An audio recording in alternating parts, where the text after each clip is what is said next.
कर्मचारी मानक पई बड़ खबर एणिकी दरमा जेतिकी टंका सेतिकी टंका मिलिबो पेंशन। तेबे कौन रही संपूर्ण अपडेट टी आसंतु जानिबा। ता पूर्व वीडियोटी को लाइक और शेयर करी चैनल टी को सब्सक्राइब करबा पई अनुरोध।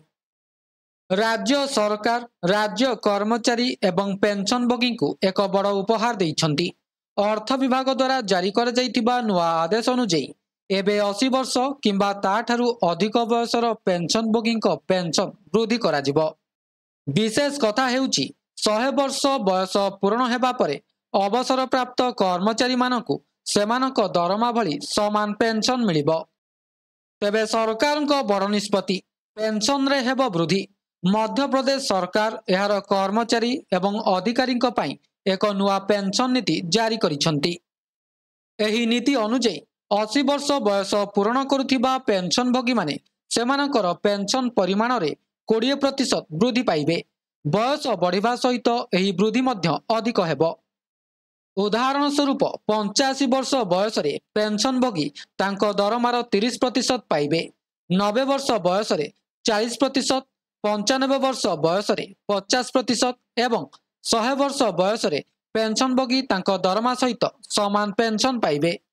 तेबे नुआ निर्देश जोगु पेंशन भोगी माने बड़ लाभ पाइबे। राज्य सरकार अर्थ विभागर नुआ आदेश रे पेंशन वृद्धि प्रक्रिया स्पष्ट करिसंती। तेबे एणिकी एही क्रम रे मिलिबो पेंशन। 80 वर्ष बयस रे 20% पेंशन वृद्धि, 85 वर्ष बयस रे 30% पेंशन वृद्धि, 90 वर्ष बयस रे 40% पेंशन वृद्धि, 95 वर्ष बयस रे 50% पेंशन वृद्धि, 100 वर्ष बयस रे पेंशन परिमाण पूर्ण दरमा सहित समान होई जिवो। तेबे आसंता मासरु नुआ व्यवस्था कार्यकारी हेबो।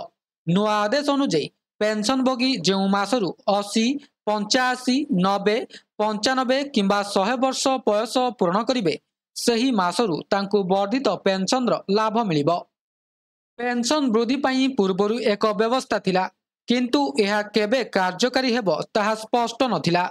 एबे सरकार ए संपर्क रे स्पष्ट निर्देशनामा जारी करिसंती। तेबे अवसर प्राप्त कर्मचारी माने सीधा सड़क लाभ पाइबे। मध्य प्रदेश सरकार को एही निष्पत्ति सरकारी कर्मचारी पई बहुत लाभदायक प्रमाणित हेबो। ए पर्यंत अवसर परे कर्मचारी मानकु सेमानक दरमार प्राय 50% पेंशन भाव में दिया जाउथिला, किंतु नुआ निर्देश अनुଯାयी 100 वर्ष बयस पूर्ण करिबा परे पेंशन परिमाण दरमा सहित संपूर्ण समान होई जिवो। तेबे आसंतु आउ एक बड़ खबर उपरे नजर पकाइबा। अष्टम वेतन आयोग पई 42 टी पोस्ट रे चयन आरंभ। बड़ घोषणा करिबे सरकार। सरकार अष्टम वेतन कमिशन गठन पई प्रस्तुति जोरदार करिसंती। अर्थ मंत्रालयर व्यय विभाग 42 टी पदवी पूरण प्रक्रिया आरंभ करिछि, जेउथिरे अध्यक्ष एवं अन्य 2 सदस्यक नियुक्ति अंतर्भुक्त रहिछि। जणे अधिकारी कहिसंती जे अध्यक्ष समेत शीर्ष पदवी पई नाम प्राय चूड़ांत होई सारिछि एवं खूब शीघ्र एहार आनुष्ठानिक घोषणा मध्य होई पारे। 42 टी पदवी रे नियुक्ति एवं अध्यक्ष नियुक्ति पई प्रस्तुति व्यय विभाग एप्रिल 21 तारिख रे 2टी पृथक सर्कुलर जारी करी अष्टम वेतन कमिशन पई 40 जन अधिकारी को नियुक्ति देबा पई निर्देश देइथिले। एही पदवी गुड़िक मध्यरु अधिकांश विभिन्न सरकारी विभागर अधिकारी माने डेपुटेशन आधार रे पूरण करिवे। एहा व्यतीत अध्यक्ष एवं अन्य 2 जन गुरुत्वपूर्ण सदस्य को पृथक भाव में चयन कराजिवो। नियुक्ति पाइथिबा अधिकारी मानक मध्यरे 2 जन निर्देशक यथा उपसचिव, 3 जन अंडर सेक्रेटरी एवं 37 जन अन्य कर्मचारी रहिबे। संदर्भर शतावली अनुसार चूड़ांत हेबा परे सेमानकु आवश्यक प्रस्तुति करिवार दायित्व दियाजिवो। तेबे अष्टम वेतन कमिशन रे गत थर तुलन रे ए वर्ष कम सदस्य रहिबे। जदि आमे पूर्व गठन उपरे नजर पकाइबा तेबे सप्तम वेतन कमिशन रे मोट 45 जन सदस्य थिले, जेउथिरे अध्यक्ष, 18 जन सचिवालय कर्मचारी, 16 जन परामर्शदाता एवं 7 जन अन्यान्य कर्मचारी थिले। सप्तम वेतन कमिशन रो नेतृत्व जस्टिस अशोक कुमार माथुर नेतृत्व रे करा जाइथिला। षष्ठ वेतन कमिशन रे मध्य 4 जन सदस्य थिले, किंतु सचिवालय रे मात्र 17 जन कार्य करुथिले। पंचम वेतन कमिशन रे मात्र 3 जन सदस्य थिले। प्रारंभिक पर्याय रे प्रथम वेतन कमिशन रे 9 जन, द्वितीय रे 6 जन एवं तृतीय एवं चतुर्थ वेतन कमिशन रे 5 जन सदस्य थिले। कर्मचारी मानक पक्षरु प्रस्तुति मध्य द्रुत गति रे चलीछि। एही समय रे जातीय परिषद यथा जेसीएम रो कर्मचारी पक्ष मध्य अष्टम वेतन कमिशन को प्रदान करा जिबा पई स्मारक पत्र प्रस्तुत करिबा आरंभ करि दैछि। एप्रिल 22 तारिख रे अनुष्ठित स्थायी कमिटी बैठक परे एही निष्पत्ति निया जाइछि। एही बैठक रे सर्वनिम्न मजूरी, दरमा, फिटमेंट फैक्टर, भत्ता, पदोन्नति नीति एवं पेंशन लाभ भली अनेक गुरुत्वपूर्ण प्रसंग उपरे आलोचना करा जाइथिला। एक ड्राफ्टिंग कमिटी गठन करा जाइछि जहा समस्त प्रमुख कर्मचारी संगठन रु परामर्श नै स्मारक पत्र प्रस्तुत करिबो। एही संगठन गुड़िक 30 एप्रिल 2025 सुधा सेमानकर प्रतिनिधिक नाम पठाई सारिछंती। समस्त संगठन रु परामर्श आधार रे 20 मे 2025 सुधा चूड़ांत स्मारक पत्र प्रस्तुत करा जिवो। जदिओ सरकार ए पर्यंत अष्टम वेतन कमिशन रो आनुष्ठानिक घोषणा करि नाहंती किंबा एहार शर्तावली जारी करि नाहंती, तथापि निरंतर जारी होउथिबा सर्कुलर एवं आभ्यंतरीण बैठक सूचाई देउछि जे कार्य द्रुत गति रे चलीछि। आशा करा जाउछि जे आगामी किछि मास मध्यरे कमिशन कार्य आरंभ करिबो। अष्टम वेतन कमिशन सक्रिय हेबा परे एहा प्राय 48 लक्ष केंद्रीय कर्मचारी एवं 57 लक्ष पेंशनभोगी दरमा गठन एवं सेवा शर्तावली रे परिवर्तन दिग निर्णय करिबो। तेबे प्रश्न उठुछि जे अष्टम वेतन कमिशन रे दरमा और पेंशन केते टंका बढ़िबो।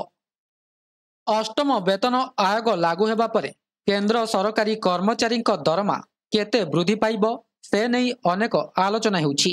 अनेक भाबुछंती कर्मचारी दरमा 186% वृद्धि पाइबो।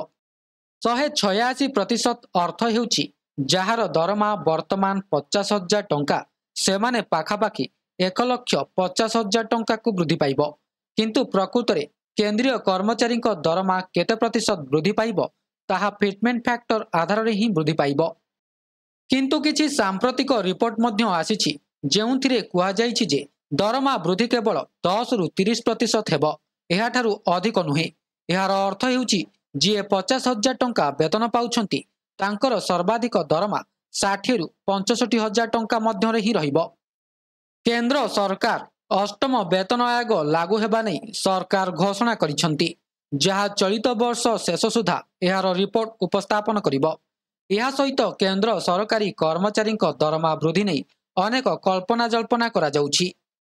जदि फिटमेंट फैक्टर 2.86 को वृद्धि पाए तेबे जाई कर्मचारी दरमा जहा कि अति कम रे 18,000 टंका थिला ताहा 51,480 टंका हेबो। सही बली पेंशन टंका अति कम रे 9,000 टंका रु बढ़ी 25,740 टंका हेबो। सही हिसाब रे जदि आमे देखिबा जणे पियन किंबा अटेंडेंट पोस्ट रे थिबा कर्मचारी अति कम दरमा 51,480 टंका हेबो। सही बली जणे लोअर डिविजन क्लर्क दरमा 19,900 टंका रु बढ़ी 56,914 टंका हेबो। सही बली फिटमेंट फैक्टर 2.86 को बढ़िले जणे कनेस्टेबल दरमा 21,700 टंका रु वृद्धि पाई 62,062 टंका होइजिबो। सही बली जूनियर क्लर्क दरमा 25,500 टंका रु वृद्धि पाई 72,930 टंका होइजिबो। आउ टेक्निकल स्टाफ को दरमा 29,200 रु 83,512 टंका होइजिबो। तबे फिटमेंट फैक्टर रे एते वृद्धि हेबो नाही, ताहा अति बेसी रे 1.92 किंबा 2.08 मध्य रे ही रहिबो। जनवरी 16 रे केंद्र कैबिनेट अष्टम वेतन आयोग को अनुमोदन करिथिले। एही निष्पत्ति घोषणा करी केंद्र सूचना और प्रसारण मंत्री अश्विनी वैष्णव कहिसंती जे खूब शीघ्र अष्टम वेतन आयोग प्रतिष्ठा हेबो। केंद्रीय कर्मचारी एवं पेंशनभोगी आशा रखिछंती कि 2026 जनवरी 1 तारिख रु दरमा वृद्धि पाइबो, किंतु यह हेबा संभावना कम, कारण वर्तमान सुधा अष्टम वेतन कमिशन चेयरमैन 2 सदस्य एवं जड़े सचिव स्तरीय अधिकारी नियुक्ति पाई नाहंती। तेणु केंद्रीय कर्मचारी एवं पेंशनभोगी 2026 जनवरी 1 तारिख रु अधिक दरमा पाइबा आशा कम अटे। अष्टम वेतन कमिशन कार्यकारी हेबा पई अधिक 1 वर्ष समय लागि पारे बोली कुहा जाउछि। तेबे यह थिला संपूर्ण अपडेट टी। वीडियोटी भल लगी वीडियोटी को लाइक करंतु, शेयर करंतु एवं चैनल को सब्सक्राइब करने को भूलंतु नहीं। वीडियोटी को शेष पर्यंत देखिथिबारु आपनको बहुत बहुत धन्यवाद।